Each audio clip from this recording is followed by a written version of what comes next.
Hello, everybody, and welcome to the live stream. Glad to have everybody here in the house. Let me make sure we are good to go on YouTube. We got a lot to cover today. Obviously, the Iran scenario is still the big focus for now. So we will see as this continues to do its thing, as it continues to move along. Ultimately, a lot of cracks that we're seeing starting to form, potential for whatever this deal is behind the scenes that's taking place, potential for that to actually be showing some signs of working. So hopefully we see that even more of a player here in the next few days, because ultimately it's going to come down to leverage. What kind of leverage does Iran actually have?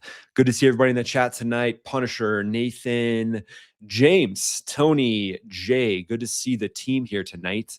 I want to do a quick review. I was on the Ironclad podcast, and I just want to do a quick review of that since we're here. Hey, why not? So let's just check it out. This is the Ironclad podcast. Actually, I got to scroll to it. So I'll do a quick review. This is a little teaser video. It's 8 minutes long. We probably won't listen to the whole thing, but some of it will be fun. So we'll let the ads play here. And Ironclad podcast, give that a follow. Go ahead and give that a subscribe. I'm going to subscribe to that right now. Boom, subscribe. And then here we go. We'll skip the ad and let's see what Andy has to say here. And shot down. Air superiority, dominance, the U.S. is doing okay. How are F-15s being shot down in Iran? Yeah, no kidding. Well, it's wild, man. The enemy adapts, right? Yeah. He's always going to adapt. And the first thing I'll say is they've been planning for this for 40 plus years as far as their proxy tactics. So it was really fun having a chat with Andy. I think the big thing we get to here is like kind of the art of war type stuff where the enemy does adapt. I mean, they're going to adapt. That's what they do. And so that's kind of the start of the conversation here. Andy Stumpf is a Navy SEAL, for those of you that aren't familiar with him. He's got a book that just came out called Drown Proof, so I want to give him a shout out there. But yeah, so this was on his podcast, Ironclad. This is a teaser for the one that's coming out today. Or let's see, yeah, Ironclad. It's also called Change Agents. So Change Agents and Ironclad Original. I think Ironclad is kind of the parent company. I knew it would result to their main ability of their integrated air defenses to be struck down. They knew those were going to go away. And so they built detached units that probably, this is just me guessing. They get an order that's like, hey, if you don't hear from us in 12 hours, just start launching at aircraft. Like, it's just very detached operations. And so you get a few of these either man pads. So man pads are like the shoulder fired missile. You get that, or even like a bigger surface to air missile, likely more of a man pad type scenario. And remember, there's mountainous terrain out there. So if you get a man pad up high on a mountain, you've just increased, let's say it's a 7,000 foot mountain. You've just increased that ability of that to target an aircraft 7,000 feet more. So if the aircraft's coming in at whatever altitude, you've just got 7,000 feet of leverage if you're up really high, which a lot of those mountains are, where that specific F-15E was shot down. So these are the guerrilla type tactics that they've been planning forever. So that's a part of it. And then you have China and Russia, who are likely, well, we know China is giving advanced satellite imagery to them. Looks like down to about 0.5 meters. So I think if you just if you use 2 brain cells and start kind of pulling that. We talked about this on the channel before, guys. So how we know that there's confirmed incidents of China with those surface to air potential electro-optical sensors determining a better targeting solution than what Iran has had before. So that's kind of what we get into here.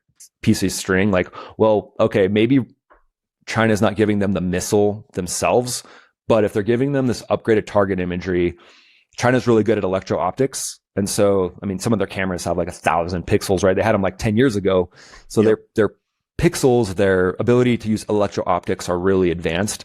And so really all China needs to do is just ship a couple electro-optical seekers into Iran. They attach that to their already made weapons. And then China's not shipping in weapons. We're not shipping. Totally. It's just an Amazon package, and then you do a little construction project at home, and the next thing you know, you've leveled up to a Gen 5 missile versus probably, the Gen 3 stuff that they used to be shooting. Yeah. Those 20 cargo planes that came into Iran prior to the conflict kicking off, that was just Temu. Those are just Temu deliveries, I'm pretty sure. Yeah, or my daughter's fast fashion, or well, I forget the name of the company she goes with. A Sheen. Yeah, just Sheen, you know. Yeah, exactly. Yeah. So that's a big part of it. Have they released what brought down? So we talked about that a little bit on the channel before. We've done a few videos on that, but ultimately, I would just say it comes down to China's going to do what China's going to do, right? China's going to find a way to try to make this painful for the US. And a lot of times that's because they want that oil to keep flowing from Iran. That's kind of the big thing there. Specifically, at least the one F-15 where the pilot and the Wizzo punched out. Was it a ground fire or was it a missile? Oh, well, I don't think they've officially released it. But again, just me hypothesizing, when you look at what the IRGC releases, they're releasing footage of A-10, F-16, F-35, F-15E that have been supposedly hit by a missile. And let's just say, Diamond just popped into the live stream. Diamond, we're doing a review of, this is a teaser video that Andy Stumpf released on Ironclad, it's his Change Agents podcast. So we were just kind of doing a quick listen to that, and then we're going to pop into some target imagery. So sounds good. Cool. Those could be AI, but let's just hypothesize for a second and say they're not.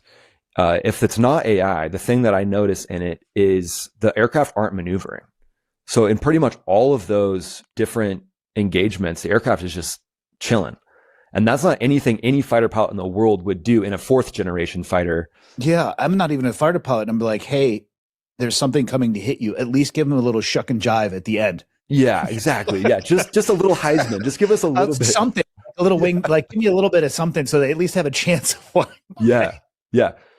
But in the fighter pilot world, a lot of times your reactions are based off of radars, radar warning receivers, and things like that. So it begs the question, okay, if they are actually targeting us with that, well, there's no radar involved.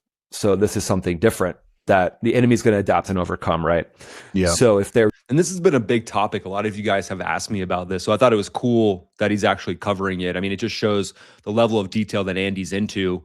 And he's a Navy SEAL, right? He doesn't have to have me, fighter pilot, on his podcast, but he does, which is cool. We're just using advanced electro-optics, and they're getting really close because those electro-optics probably can't target at certain distances, but if they're getting really close and they have advanced electro-optics, this is something now that we have to start thinking about. All right, so if we're not going to get a warning on our radar warning receiver, we need some other technology that's telling us we're being targeted by a camera. So, wow. And this is just hypothetical, right? I don't have this verified from anybody, but I'm just trying to, I hope the bros downrange. Yeah, that makes sense. Walk me through. Okay, so again, for people unfamiliar with F-15, are all of them two-seaters, or are there single-seat F-15s as well? So they're single-seat F-15s. Those are being phased out, and they're moving all the F-15s to F-15E, which is the two-seater, and that was the one that got shot down in Iran. And the other ones are all in the Air National Guard. They're single-seat air superiority only. The F-15Es air to ground and air to air, and then they're building F-15EXs, and those are just more advanced F-15Es. But I think they just doubled the order for those. So they were going to order 104 of them, and I think they just doubled it.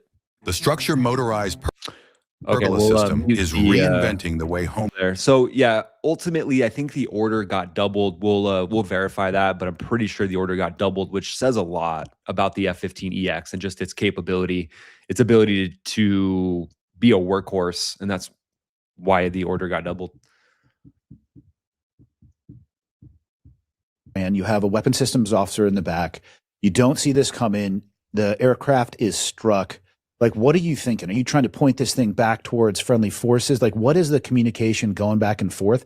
And who makes the final decision to like punch? Do you wait to the last minute? Do you go out higher at altitude? I mean, it's just, you want to talk about a gnarly situation, solving problems as they're presenting to yourself. Yeah, for sure.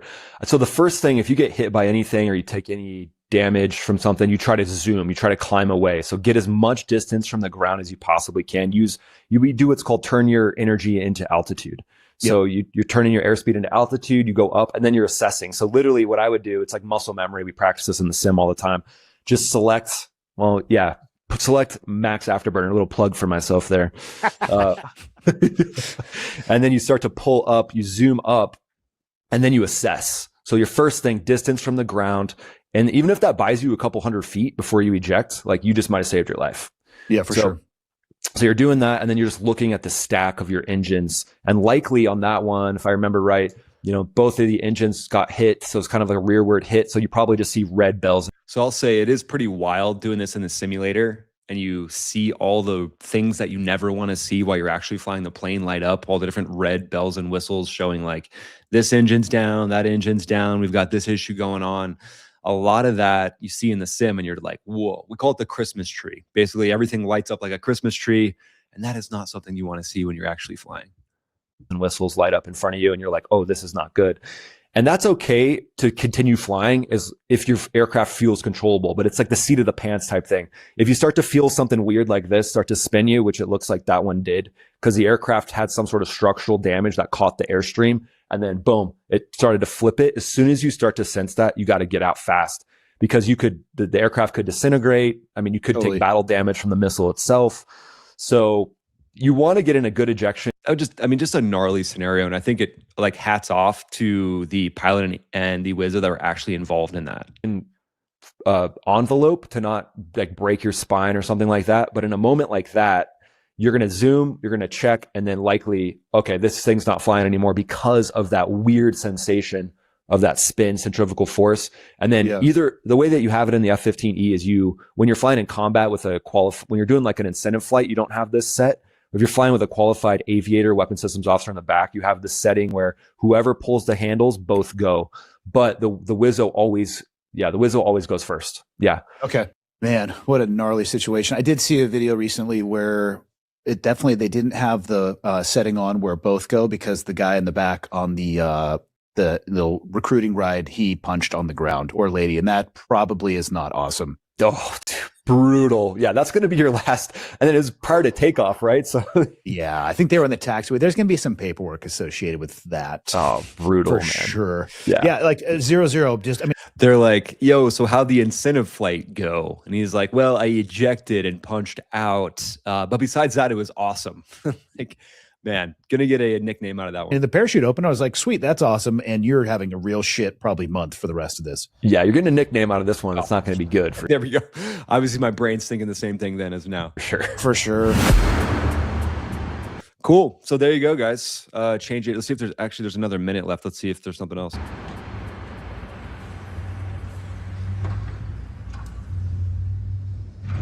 This is the teaser, remember. Today's episode is brought to you by GhostBed. I've spent most of my adult life. Okay, cool. Andy's ad at the end, GhostBed. Check them out as well. But yeah, let's give the Ironclad a follow. If you guys would go ahead and follow. I went ahead and followed. I subscribed right there.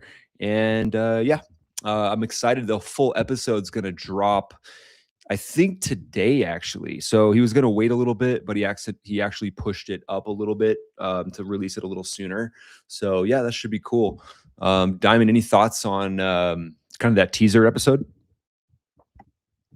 No, I loved it. I can't wait to watch the full thing. I wasn't there with you with that one, but yeah, sounds like it went amazing from what you've told me and what we just saw. So can't wait. Yeah, it was a lot of fun. I mean, and again, hats off to Andy. I thought it was really cool that he doesn't have to bring a fighter pilot on the show.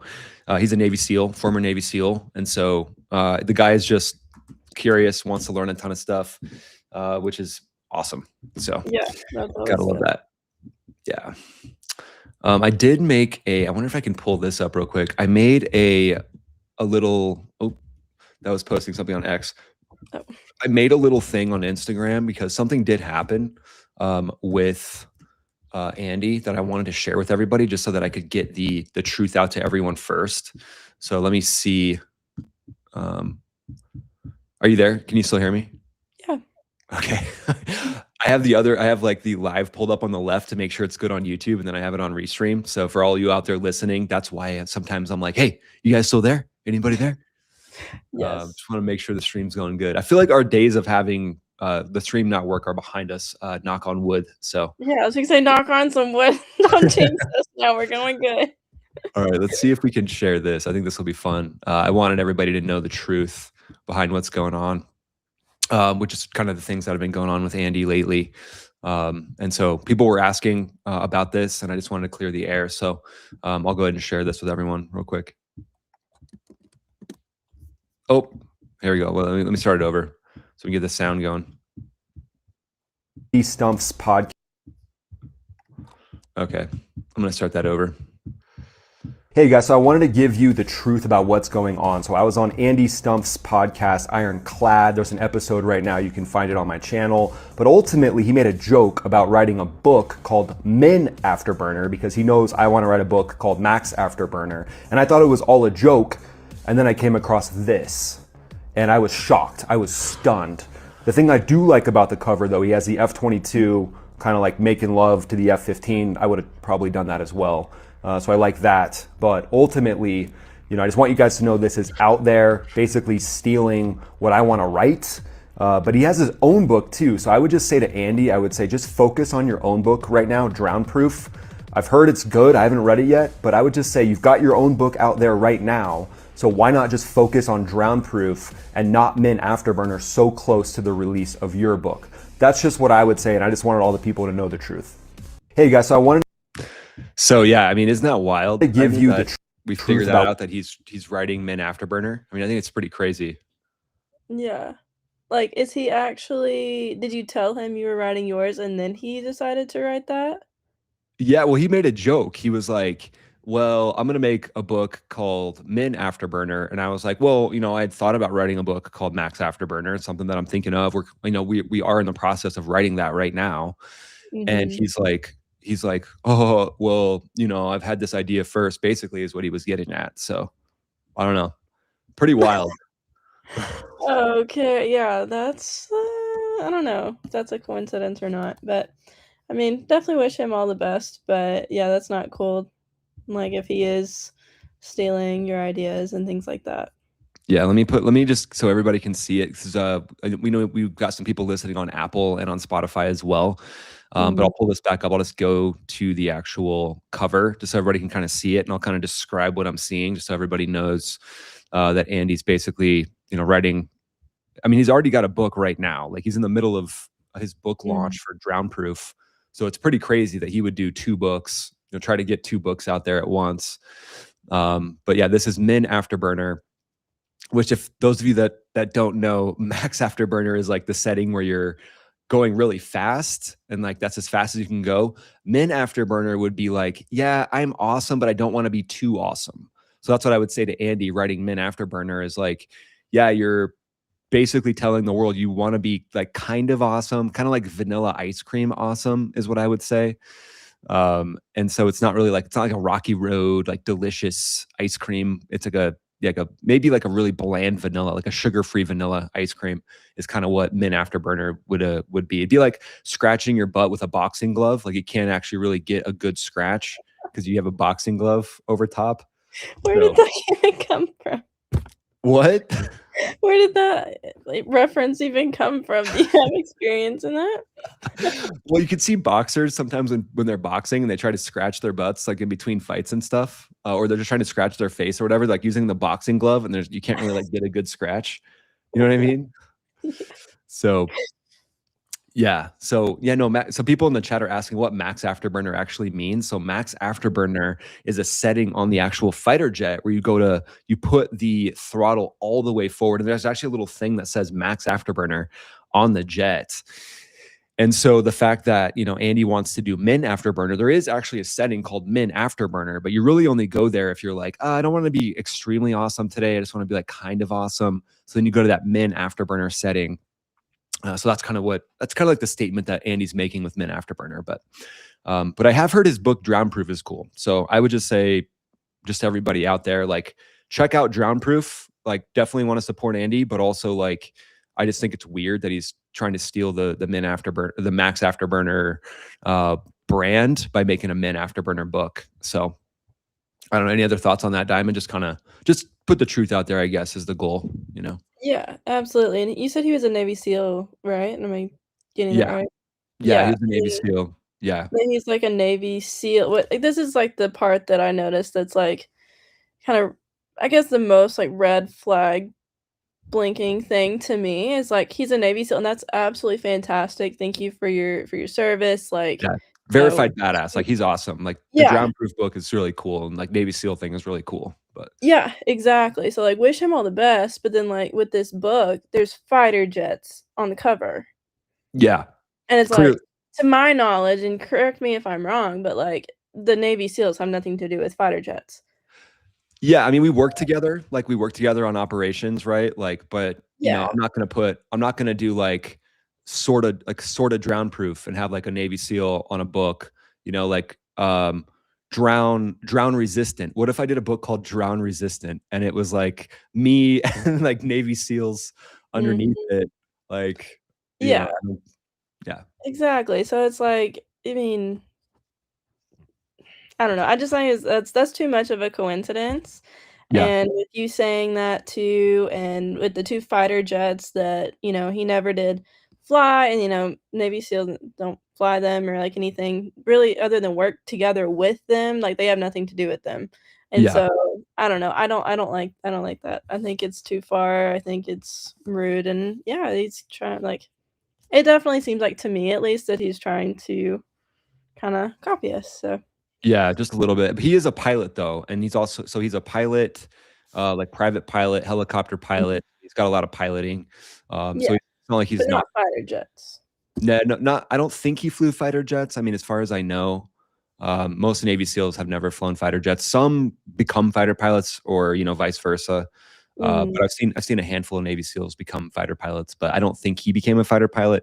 But I think he would claim that he could just probably jump in a fighter and fly it. I mean, the guy's kind of got an ego, so he's probably like, "Yeah, I could do that too." It's not that hard. Is probably what he would say to me. I mean, he actually did kind of allude to that. He was like, "Yeah, you know, I could probably have done that." Is kind of what he got at. So yeah, Yeah, I mean, maybe not, because I mean, I know what you've said before and, like, everything that you've talked about in your stories and things, like, the margin for error, especially with fighter jets, is so small, like, to 0, like, no yeah, error at all whatsoever, even minor, so, I yeah. mean, if he could've, great, but is it as easy as he thinks it is? I wouldn't think so. Yeah. Yeah. And I would just say, definitely check out his book, Drown Proof. Definitely want to support him there. But, we'll see how Men Afterburner does. We'll see if it even, does well. But, Mhm. maybe he's just kind of, just wanting to add on another thing to his book, Drown Proof, and have like a sequel kind of lined up. That could be what he's doing with the Men Afterburner thing. So Yeah. I don't know. But I don't know, I wanna think positive, but I don't know, it's too much of a coincidence for me. yeah, I would say to everybody in here, go to my Instagram, like the post, and then share it. If you share this post, it's on my Instagram. That way we can get the word out of what's going on so everybody's on the same page and we have like, Mhm. the truth gets out there. But I do like the cover though, if I'm just being honest. Like it is kind of cool with like the Yeah. backdrop. Like he did a good job with that. And it's a thriller, obviously. He has that next to his face there. Um, and then he's got the F-22 kind of like, it's like kind of like mating with the F-15 in a weird way. That's the one thing I would say, like, that's kind of weird, but also awesome at the same time. So, Yeah, and then the fighter jets on the spine of it, like the main afterburner, but then the jet at the top and the bottom. yeah. Yeah. Clearly he's using the fighter pilot brand. Um, Yeah, so, but, we'll keep our eye on him. yeah. Yes. All right, cool. Enough of that. Let's pop to, why don't we let's go to X for a second. Why not? Let's go to the Wild West and see what's happening on X. All right. What is that? The Wild West has arrived. Let's search for some breaking Iran news. Breaking Iran news. What could be going? Oh, look, we popped up. That's Oh. crazy. That's funny. It's almost like we planned that. We totally didn't plan that, everybody. No, we would never. Let's see. This says, yeah, it's probably old footage. I don't think any of the conflict has kicked back off. Let's see. Iran, that's from April 20th. It says Iran is using Abil missiles in Hormuz, previously unknown until now. Interesting. Yeah, let's go to the latest. Again, it's the Wild West. Do you have any? Actually, we'll go to the couple that we like to follow here. There's a few of them that seem pretty good. I think it's this one. Let's see. Cool. This guy's got fighter jets on his page, so that's cool. Oh, he's got Ukrainian mid-range attack drones successfully hunted down a Russian helicopter deep behind the front line earlier today. Oof. Ooh, that's not going to go well. Ah, dang, that is wild. Whew. Insane. Yeah, I mean, that's a good reminder. So this OSINT technical. This is a good place to go for Ukraine, Russia news. So it's something to keep in mind. Let's see. OSINT, there's another one. OSINT, open source intel. This one's more focused. Oh, a London terror attack 6 hours ago. Stabbing attack in Golden Green, an area with a large Jewish community. Suspect described as Islamic male, armed with a kitchen knife. Terrorist ran along Golders Green Road targeting Jewish pedestrians. 2 Jewish men were stabbed, at least one seriously injured. One victim reported treated with CPR at the scene. Victim transported via helicopter to hospital. Incident takes place near a synagogue. Oh, man, that's too bad. That's really sad. Oh, Trump says UFO files will be released in the near future. Let's see what that sounds like. That's cool. We know that there's been a lot of crazy things happening. Yeah. Thank you, Mr. President. I have 2 questions for you. First, on the topic of space, do you have an update on the UFO files and what might be, when we're going to be seeing those? Well, I think we're going to be releasing as much as we can in the near future. For some reason, it's funny. This is the Artemis 2 crew that went, around the moon and back. And Isaacman, right here, Rook Isaacman, NASA administrator, they're all like, they're like, we literally went around the moon, and we could talk about 50 different things that happened there. But of course, and I get it. Everybody's excited about UFOs. I just think it's kind of funny to see the reactions of the astronauts. And I guess it's just a reason it's been in the minds of people for a long time. And that is such, they want to find out about the UFOs. look at Commander Reed right here. He's like, oh, geez. He's like, another UFO question. He's like, I could talk about 50 awesome things that happened in space. About the UFOs. And yeah. Isaacman's like, yeah, we got you. I mean, it's pretty cool that he's literally looking at the NASA administrator and he's like, open up the info about the UFOs. Anything having to do with UFO or related material. And we're going to be releasing a lot of things that we have. And I think some of it's going to be very interesting. Yeah. Thank you, Mr. President. Yeah, that's pretty cool, though. I mean, we're all for it. Diamond and I have talked about this a little bit. Ultimately, there's been 11, I think, folks that have disappeared, and some of those have been NASA scientists. So we know there's been NASA scientists, there's been metal engineers, there's been the general that disappeared from New Mexico. Diamond, do you have any thoughts on all that? Do you think we're going to actually get an answer to the disappearances of these folks involved with the UFO situation? We may, but I don't think it'll be for a long time. Like years down the road when everything's kind of, already played out, and they, of course, he's wanting to release more UFO files, and so. Wait, did you say UFC? I almost did, yeah. I corrected myself. I think you just proved to everybody that you're a super fan of the UFC. I am, I will say. But yeah, I think we'll get some answers. I don't think we'll ever know exactly what happened to all of them, but I think we'll get little hints here and there down the line. But as far as everything that goes on with space and UFOs and what happened to these people, I don't think we'll ever know anywhere close to all of it. They'll just keep it, locked away, I guess. Yeah, I can see that. Yeah, that makes sense. Well, at least they're trying. At least there'll be something released. But it is weird that the general, the 2-star general, I think he was retired, who used to be the commander of Wright-Patterson, he actually disappeared 8 days after Trump first said that they were going to open up the UFO files. And then eight days later, he's gone, just disappeared. I mean, it's pretty crazy. Pretty wild. Somebody out there does not want something that they're wanting to release to get out. Yeah, it definitely seems that way. I mean, at those levels, it's probably easy to get caught up in some wild stuff even if Mhm. you're doing your best to not get caught up in that. It's probably like at a certain point, you're the only one. You're the tip of the spear in that program, and man, just crazy to think about. Yeah, absolutely. It's crazy and like scary, if you are anywhere close to that. Something to think about for sure. Yeah, Men in Black just going to show up, and next thing you know, you're out hiking. Yeah, that's Mhm. crazy. Yep. Okay, we did look at some target imagery yesterday. Some folks have wanted to look at it again today. Just ultimately what's going on. Let's see here. Blockade is here, and we know that the blockade, from what we learned yesterday when I'm basically looking inside of Pakistan, the blockade's kind of coincident, at least from the graphics we saw from what was released by the Department of War. It's somewhere out here. There's going to be a blockade somewhere out here. And Iran is right now saying that they kind of go back and forth, because we know that yesterday they were all about opening the strait. They're like, yeah, we'll open the strait.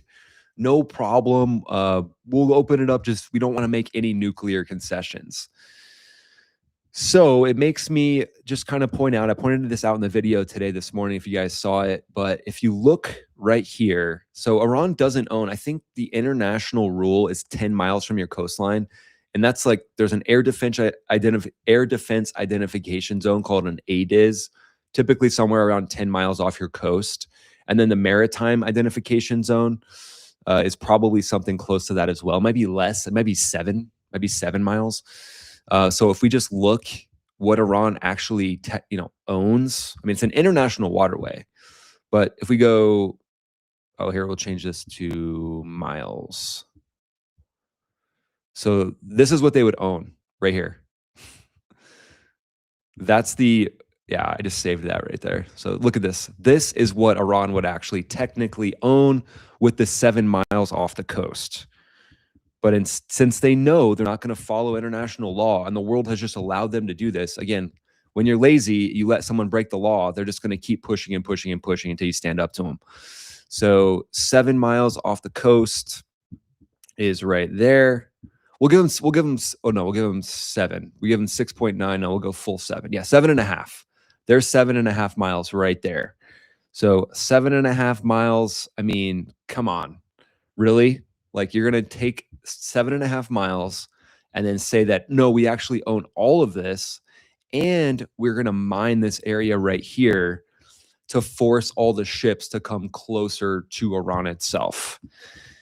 I mean, it just shows how wild things are getting when it comes to how they operate, right? How they operate in the world is pretty clear that they've just decided, we're going to own this now, and it's all on us. You know what I mean, Diamond? Isn't that weird?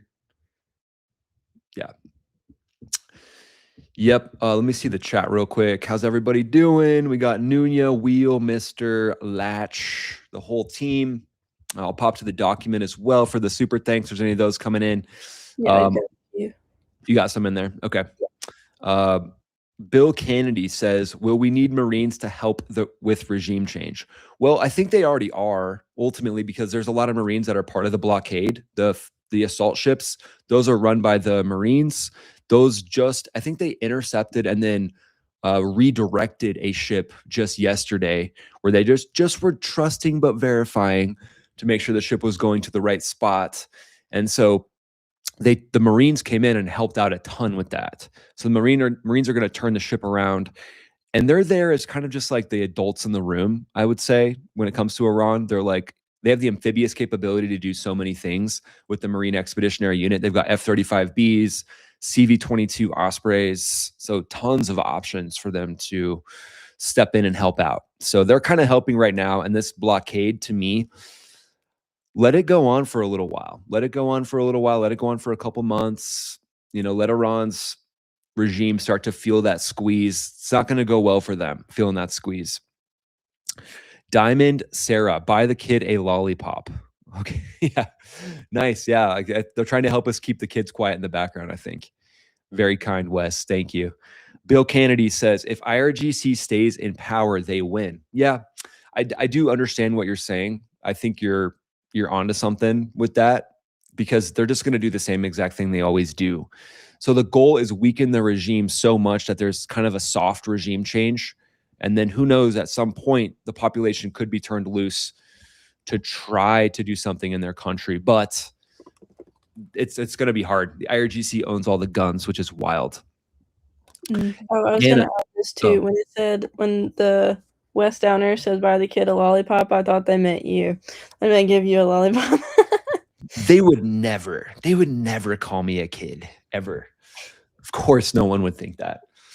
My maturity level is at least a teenage level. It's not a kid level. It's at least like late teens. So Anna P says, I think it's interesting that military eyewitnesses said anytime nukes were being moved or a conflict was taking place, the sightings skyrocketed. Oh, interesting. Yeah, I've actually heard that before too. She's talking about UFO sightings skyrocketing with the movement of nuclear weapons. So the one thing that's interesting, though, there are certain drones and assets, like there's helicopters that can do what's called radiation sniffing. So they can go up and sniff for radioactive material. I don't know the details behind it. It's way above my pay grade, but there's ways for them to detect actual nuclear weapons and kind of suss out what's going on. So could those be some of the drones that are being spotted, or are extraterrestrials like, these humans can't be trusted, we're going to go ahead and trust but verify and keep our eye on these things? Yeah, I mean, it's crazy to think about. So it's really, really a good point, though, Anna. Thank you for bringing that up. We appreciate you. All right, back to the imagery. So you guys can kind of see it. I think it's important we talk about this because Iran has basically normalized that they've been just saying they own the Strait of Hormuz, but it's like, wait, half of it isn't yours, obviously. And technically only, again, I think the maritime laws are 7 miles. Diamond, do you mind looking that up for us? I'm pretty sure it's 7 miles off of your coast is like a maritime identification zone. So I think we should just get that out there in the open so that the whole world, and especially like if you look at Europe's leadership is like, yeah, Iran is fine. Like they'll be fine. Just don't do anything. And it's like, well, they're technically breaking international law, and they're using that money to do some pretty nefarious things. So probably better to call them out now while we have the option and the opportunity. Again, just my perspective. Not saying that that's 100% right, but I am a pilot, so I'm pretty much an expert at everything, if we're being honest. Ask Diamond. Don't ask me. Don't ask you. I feel like that's eye roll number 1 for the stream. It can be counted. It can be counted as eye roll number 1. But right. is it often 500 meter? 500 meters? No, it should be more than that. There should be like a maritime identification zone. I know like the air identification zone is somewhere around 10 miles. Can you dig a little deeper to see if there's some other type of like buffer zone around the coast of a country? I think it's more than 500 meters, but yeah. I will. I'll keep going with the target imagery while you're looking that up. A territorial sea extends up to 12 nautical miles. Okay, 12 nautical miles. Contingent zone is up to 24 nautical miles, allowing for customs and immigration control. How many? So 24 miles for what? Contiguous zone. Contiguous zone. Okay. Well, all right. If it goes that far, I mean, the strait itself, I think, is only 21 miles across, but that would mean that it's shared. So it wouldn't mean that the IRGC owns it. Let's see how long this is. Oh, I thought it was, so at its narrowest point, it's 21 miles from what well, hang on. This is showing that it's longer than that. I thought it was 21 miles at its narrowest. Maybe that's like island to island. Let's check that here. Maybe it's like this point to this point. Well, that's still showing 45 miles. So maybe it's not 20, maybe it was 70 or 40. Here we go, 30. Okay, 31.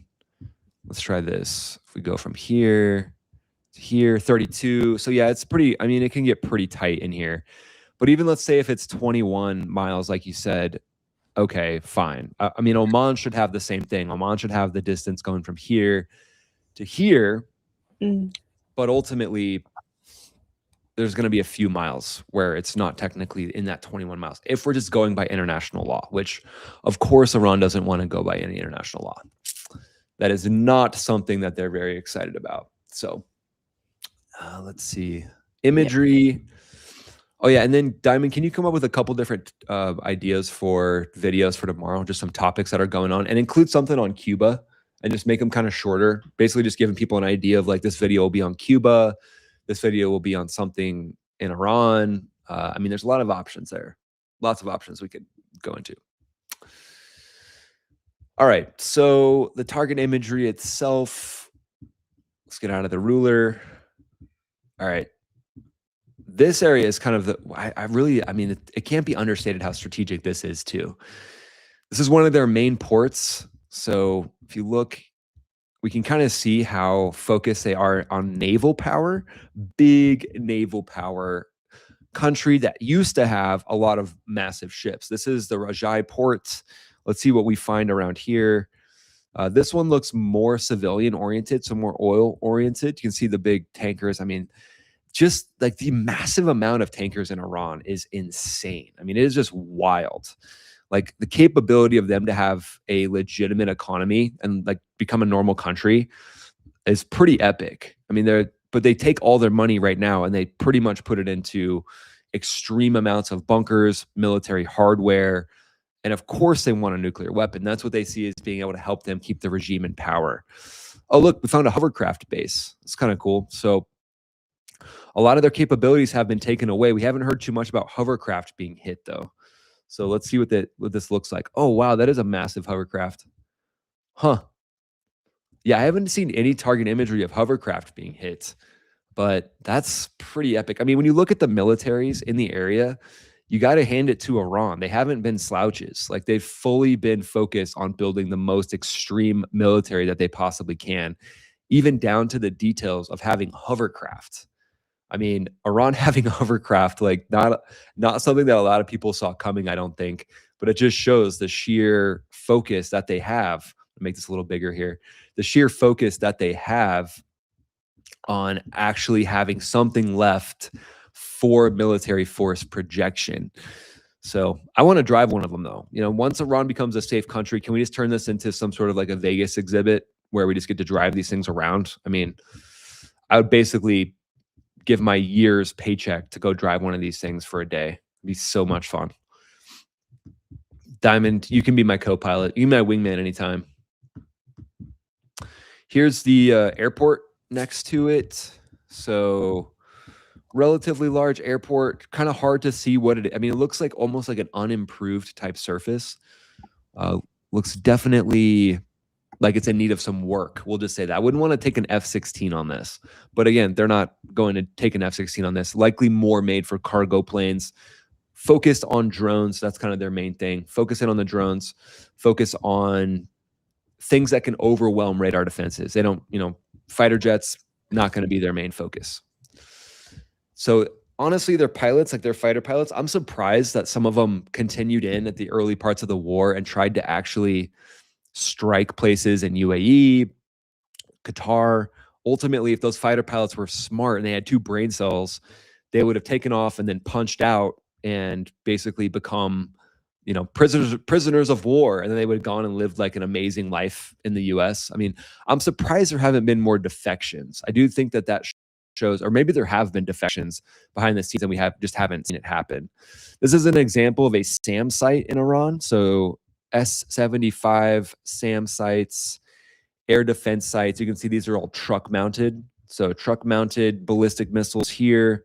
This looks like a pretty massive blast wall right here. So as the rockets fire up, kind of redirects the blast. So then they can keep using roads and things like this. Otherwise, if they didn't have that, you'd have to fully shut down these roads if there's any type of launch happening. So it kind of gives them the ability to launch whenever they want.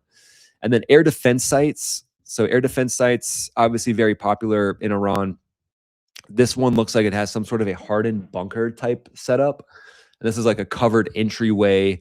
Could also be storage, you know, storage and logistics for the different ballistic missiles. But this one's got like a kind of an open entryway right there with the truck just chilling, just hanging out. I wouldn't want to be any of these truck drivers at this point. I mean, the truck drivers driving a surface-to-air missile system in Iran for a couple months, they didn't have a very long lifespan. I guess it was like 1 month or so for the actual conflict that was going on. But again, you guys have asked about what targets the B-1 could hit. I highlighted the B-1 today in the video. Let me know if you guys enjoy different airframes being highlighted.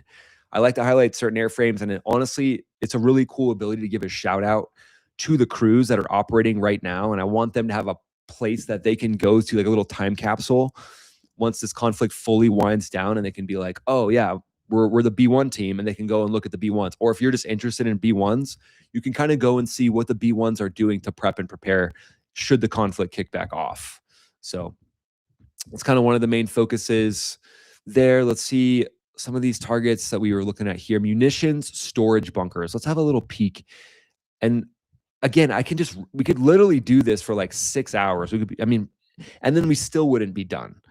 When we look at these underground missile bases. So this underground missile base, let's just check it out. We looked at this in the video that I did today, but this is one of many. I mean, this one just happens to be in a canyon. You can see how strategic it is. So it's in a canyon, making its way there. You can see bunker entrance over here, vehicle launch sites, and ultimately you can see lots of different missile base structures here with the doors kind of, let's just say the doors look very strategic. And I mean, these launch sites, this is really interesting, because this is very similar to what North Korea does, where they have just like individual launch sites kind of built into the hillside, and then they just pull out the hardware, and then boom, they fire it off and then pull it back in. And some of these actually have covers to disguise it, so you might not even know that anything was there to begin with. But let's just put ourselves on the earth right here. What kind of car are they driving? Oh, probably Toyota Hilux. I mean, any terrorist regimes out there typically drive Toyota Hiluxes. It's kind of funny. It's interesting. Wow, look at that. Launch site. FAR's launch site. Look how camouflage that is built into the sides. Again, shout out to Derek for doing this work behind the scenes. He's using AI. He's doing analysis of target imagery himself, and he's putting this out to us. So Derek, hats off. Thank you again. Really appreciate you doing this. This is really great for us all to learn. Seriously, thank you. So let's just walk along these launch sites.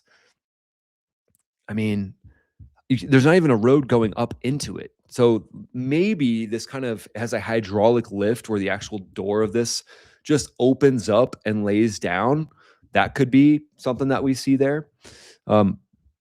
Another underground missile base here. Looks like what's going on. Ultimately, let's see if we can walk towards that. That one looks massive. Like this one looks actually big. So I think that's actually just saying that's where the actual missile base is itself.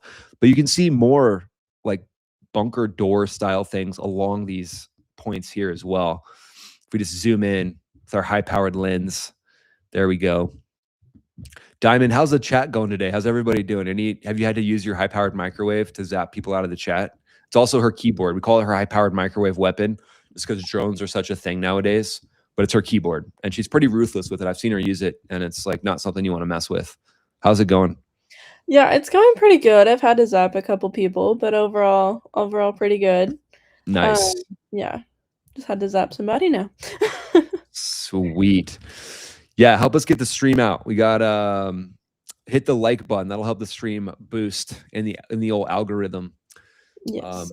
And Wes Downer did clarify that he was talking about the little kid, not the big kid, meaning you. Oh, Wes. So kind of you, Wes. Thank you for calling me a big kid. I take that as a compliment, actually. Never grow up. Always have that childlike wonder. Thanks, Wes. Appreciate you. All right, so there's the underground missile base. Wow. I mean, extremely rugged terrain. I mean, this just shows the levels that they go to. What a wild regime. Speaking of wild boys, the old regime here is pretty wild. Wow, you can get a good view of those bunkers from this angle too. Massive, actually. Let's take a peek. Launch site. Yep. Wow. That is very interesting. FAR's underground missile base. Another launch site. So it's almost like they're kind of like little silos is what I see. A bit of a silo type framework. Bunker entrance. Yep. More launch sites. Dang, this is could be storage, but also some sort of logistics hub as well. Could be what that is. look at this. I mean, this almost looks like it's cut out as well, but it might be just a natural outcropping up here for the shadow. But that's the actual bunker entrance. And so imagine what's actually in there. So, oh, okay, now I see why there's not, I mean, there are some little sort of roads going up into that, but it almost just looks like it's erosion. But if there's a bunker entrance in here, then you just drive in and then access all these different sites from in here. And so the way they look at it is like, oh, well, if one of these gets hit, then we can just access these other ones. And that's kind of their main focus there, is what I would say. So that's kind of the focus. Bunker entrance right here. Whoa, cool. Vehicle launch site. Okay, so they actually have some sites where you could actually just have vehicles out in the open. And then this one is a bunker entrance as well. Whoa, okay, yeah, that looks, yeah. So they built the road up and into that one. So, wow. Man, the amount of money that it takes for them to build these bunkers and have so many of them. Again, it's just a random one in Fars. Everything's built underground, very clandestine. And this is what the regime is thinking is going to ultimately keep them in power. That's their main focus. So, yeah, and I mean, they're getting $500 million, or was, a day. So, I mean, they definitely have the money. Yeah, that's true. I mean, it's not like they're really investing in their own people. You know, that's not one of their focuses. Their focus is, how do we protect the regime to the utmost? That's what they really focus on. So interesting to see that. Let's go to the overview, give you guys just a quick update and breakdown. So Defense Secretary Pete Hegseth actually testified today to the House Armed Services Committee. This was on the FY27 defense budget, $1.5 trillion. I actually mentioned this today on Newsmax. There's a difference between when it comes to the military industrial complex and the military technology complex. Military technology complex, to me, is focused on advanced systems that are really expensive, but it's not a boots on the ground, massive invasion type force like what we saw in Iraq and Afghanistan. That's just crazy to think about that, you know, budget being used for that, because we know all that money was just flowing into the pockets of Halliburton. To me, this technology is more focused on actually going into the hands of the warfighter, because if you have an F-22 or an F-47 advanced system, it's very expensive, but it's also a force multiplier. So let's just say, for example, now I know that people have said, well, you have to have an invasion force for things to go well. I don't agree with that at all. I think there's different ways to do it. We saw what happened with Venezuela. Now, obviously, Iran isn't a Venezuela, but when it comes to the types of technology that can be used, think about what an F-15E can do versus 500 Army infantrymen, right? The Army infantrymen, door to door, that's going to be messy, bloody. I mean, it's going to be a rough situation. Whereas the F-15E, at least you have the ability to strike and detach and not put those 500 U.S. Army troops in a situation that just doesn't make sense. We learned our lesson about those invasions, and it just doesn't make sense. So Texas Aviator says, peer character lifting some weights, saying keep it up. Appreciate that. Thank you so much. Yeah, we try to flex. We try to keep it strong on the channel. Highly encourage weightlifting. If you can't tell, we might be a little obsessed with health and fitness. Okay, so Hegseth defended the campaign as essential to prevent Iranian nuclear breakout. So the campaign, the blockade, labeling congressional critics as the biggest adversary to that goal. He emphasized ongoing needs for drones, missile defense, and naval assets. Democrats highlighted ballooning costs, munitions. Well, yeah, I can see that the costs are high, but again, it's way better to put this money towards technology, infrastructure. A lot of times during warfare, there's technologies that are developed and created that the civilian world uses afterwards, because rapid adaptation happens during warfare. So also, if you look at all the fraud, waste, and abuse in the country already, it's like, hey, I think we're okay spending money on an F-47 with all the fraud, waste, and abuse that has been uncovered recently. So acting comptroller Jules Hurst confirmed the war's price tag is currently at $25 billion after 8 weeks. Oh, $25 billion. I thought it would be more than that, honestly. Primarily munitions and operations. Republicans largely maintain support for presidential wartime leadership, citing Iran's residual nuclear and missile threats. So Trump did post on Truth Social urging Iran to get smart soon and sign a deal, referencing Iran's state of collapse and desire to reopen the Strait of Hormuz. A mocked-up image accompanied the post, signaling that Trump said, no more Mr. Nice Guy. That was pretty interesting to see that. But again, it's leverage, as much leverage as you can possibly get. Don't play nice with terrorists. That's kind of the vibe that I'm getting from President Trump at this point. Iranian foreign minister, they have basically remained active with their rhetoric.